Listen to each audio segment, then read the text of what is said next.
अल्लाह रब्बुल इज़्ज़त हम सब का यहाँ जमा होना और अहले खाना का एहतमाम करना और यहाँ पर पढ़े गए जमी कलाम पाक को, ख़त्म पाक को मोहतरम पीर सैयद शफीक हुसैन शाह साहिब के हक़ में कबूल करते हुए रब्बुल जलाल उनकी उखरवी मनाज़िल आसान फरमाए और उनके दर्जात के अंदर बुलंदियाँ अता फरमाए।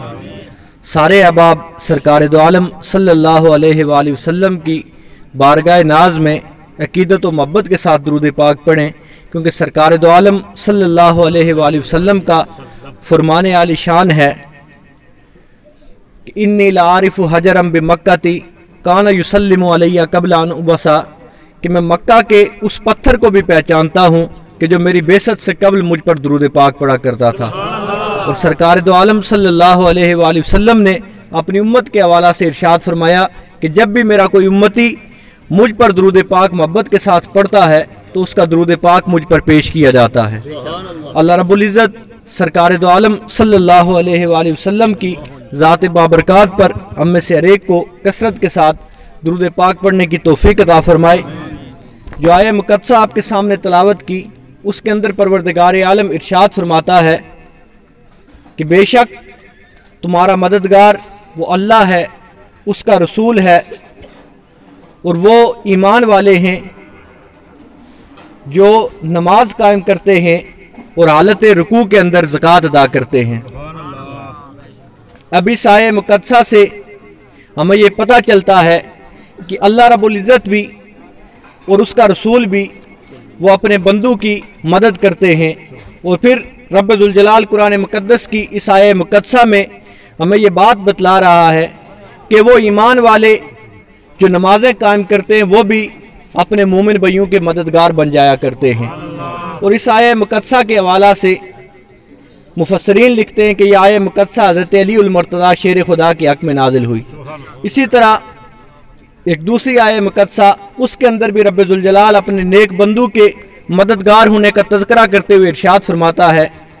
इन्न अल्लाह हुवा मौलाहु व जिब्रीलु व सालिहुल मोमिनीना वल मलाइकतु बादा ज़ालिका ज़हीर, कि बेशक अल्लाह वो तुम्हारा मददगार है, जिब्रील अमीन तुम्हारा मददगार है। और उसके बाद रब्बुल जलाल इरशाद फरमाता है व सालिहुल मोमिनीन, और जो नेक ईमान वाले हैं, साहिब तकवा लोग हैं, वो भी तुम्हारे मददगार हैं। और उसके बाद रब्बुल जलाल इरशाद फरमाता है और उसके बाद आम फरिश्ते वो तुम्हारे मददगार हैं।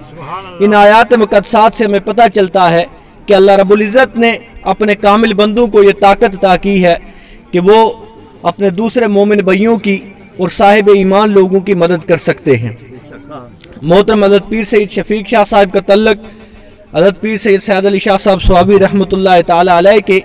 खानवादे से था और अल्लाह रब्बुल इज़्ज़त ने हज़रत आला स्वाबी को पैदाइशी तौर पर आपको वलायत अता की थी। आपके बारे में ये बात मशहूर है कि आपके बचपन के अय्याम में एक दफ़ा आपसे एक कुल्हाड़ी आपकी जंगल में किसी ने छुपा ली, तो आपके वालिद गिरामी ने आपको उस कुल्हाड़ी के गुम हो जाने पर सरजनश की, तो उनके हाथ के अंदर वो दर्द होना शुरू हो गया, सोजन हो गई। तो कुछ देर उनकी आंख लगी तो उन्हें हालत ख्वाब में बतलाया गया कि आपने अपने बच्चे को सरजनश की है, उनके साथ सख्ती की है, इसकी वजह से आपके हाथ के अंदर ये तकलीफ़ ज़ाहिर हुई है और आपके बच्चे की कुल्हाड़ी फ़लाँ शख्स ने फ़लाँ जगह पर छुपाई है। और आपका इस कदर आप साहिब तकवा थे कि आपका जो पहले आपको ज़मीन दी गई वो नाले के दूसरी तरफ थी, तो आपकी एक नमाज बारिश के दौरान नाले के अंदर तुग़यानी आने की वजह से रह गई, तो आपने इरशाद फरमाया कि मैं इस जगह पर नहीं रह सकता, क्योंकि इस जगह नाले और मस्जिद के मेरे घर और मस्जिद के दरमियान नाला आता है, तो मेरी नमाज जब नाले में तुग़यानी आती है तो रह जाती है। तो फिर मुकामी लोगों ने आपको मुतबादिल जगह फराहम की, तो आपने इरशाद फरमाया कि आज एक नमाज जमात के साथ रह जाने की वजह से मैं ये दुनिया का घर मैंने तब्दील किया है, अगर मेरी दूसरी नमाज जमात के साथ रही तो कल मैं उस वक्त मैं ये दुनिया छोड़ जाऊंगा। तो इस कदर साहिब तकवा और साहिब रब्बुल जलाल की बारगाह के मुकर्रब थे आप, और आपने आप ही की तरह आपके साहिबजादगान को अपना कुर्ब अता किया था। आपके 10 साहिबजादे थे और 10 के 10 साहिबजादों को रब ज़ुल जलाल ने विलायत की दौलत अता फरमाई थी। और उनके बारे में ये रवायत के अंदर आता है, मुअर्रिखीन और जो बुज़ुर्ग लोग हैं वो बतलाते हैं कि 4 साहिबजादगान आपके वो हालत जज़्ब में रहते थे, मजूबी कैफियत उन पर तारी रहती थी। और आपके जो बाकी साहिबजादगान थे रब ज़ुल जलाल ने उन्हें ज़ाहिरी इल्म की दौलत के साथ साथ वलायत की दौलत भी अता की थी। आला सवावी के पास एक दफ़ा महाराजा ने पैगाम भेजा कि मुझे आप अपनी तरफ से कोई चीज़ अनायत फरमा दें, कोई ऐसी चीज़, कोई ऐसी दुआ मुझे दे दें कि जो मुश्किल वक्त में मेरे काम आ सके। तो आपके साहबजादगान आप ही की तरह साहिब इल्म थे। आपने उस वक्त आपके पास पीर सैयद मखदूम शाह साहब मौजूद थे, तो आपने इरशाद फरमाया कि मखदूम शाह जी से सैरफी लिख के दे। तो रवायत के अंदर आता है कि उनने वो रुके पर उसे तावीज़ पर कुछ लिख के दे दिया। वो शख्स यहाँ से चला गया, मकबूजा इलाके में पहुँचा। एक दिन वो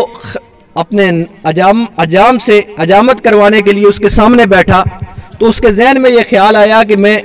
देखूं तो सही कि पीर साहब ने मुझे क्या लिखवा कर दिया या क्या उनने तावीज़ में लिख के दिया है। तो उसने अपनी पगड़ी के अंदर वो सी रखा था, वो रुका, उसने निकाला, खोला, तो उसमें ये बात उसे इशारा दिया गया था कि जब तुम अजाम के सामने अजामत के लिए बैठोगे तो तुम्हें वो तुम्हारा सर कलम करने की कोशिश करेगा। वो फौरन उठ के खड़ा हुआ, तो वो अजाम उसके कदमों में गिर गया, उसके जिस्म पे कपकपी तारी हो गई। तो उसने कहा कि मेरी किसी ने मखबरी कर दी, और उसने फिर उसे बतलाया कि मुझे फलां राजा ने रकम दी थी कि तुमने इसका सर कलम कर देना है। तो ये इस कदर साहिब वलायत लोगों के साथ आपका तल्लक था, और आप हज़रत आला सवावी के पड़पोते थे। और जो साहिब तकवा लोग होते हैं, अल्लाह के मुकर्रबीन हैं, उनके साथ निस्बत इंसान को किस कदर फ़ायदा देती है। हज़रत बाउद्दीन ज़करिया रहमतुल्लाह ताला अलैह के मलफूज़ात के अंदर एक बात मिलती है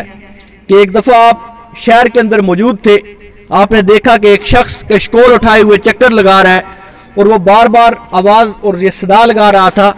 कि लोगों मेरा ये कशकोल भर दो, वरना मैं तुम्हारा शहर उलट के रख दूंगा। हज़रत बाउद्दीन ज़करिया रहमतुल्लाह ताला अलैह इरशाद फरमाते हैं कि मैंने देखा कि वो शख्स बार बार ये सदा लगा रहा है। मुझे इश्तियाक हुआ कि ये क्या बात है, इस इंसान के अंदर इतनी ताकत कहाँ से है कि ये बात कह रहा है कि मैं शहर सारा उलट के रख दूंगा। तो आपने कुछ हालत मराकबे की कैफियत में आपके, तो आपको ये खबर पता चली कि उस शख्स की 7वीं पुश्त में, मतलब उससे 7 पुश्तें कबल